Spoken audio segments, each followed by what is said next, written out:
One of the World Trade Organization's highest decision-making bodies will soon take up Japan's export curbs on South Korea. Representatives of both countries are in Geneva to make their cases. Choi Si-young has this report.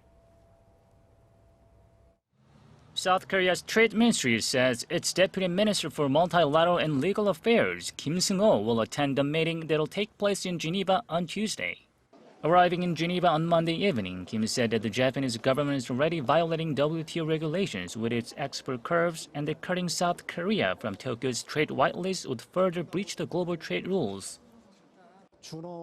I will refute Tokyo's stance sternly but with grace. I will explain to the WTO member countries the unfairness and gravity of Tokyo's export curbs.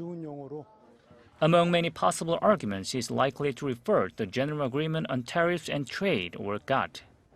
Article 11 of the agreement prohibits WTO member countries from putting restrictions on exports, and Kim will likely argue that Japan's export curbs violate this provision.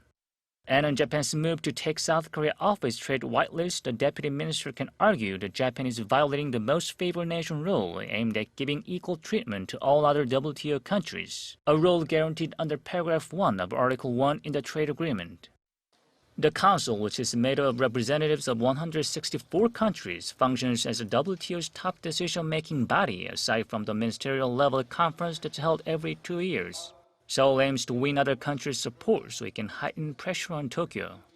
Meanwhile, South Korea's Trade Minister Yoo Myung-hee is visiting Washington this week to highlight the unfairness of Japan's export restrictions. I will meet with U.S. trade experts and clarify the ramifications of Japan's export curbs on companies in the U.S. and the rest of the world.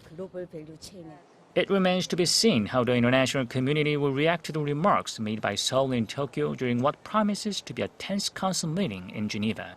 Choi Si-young, Arirang News.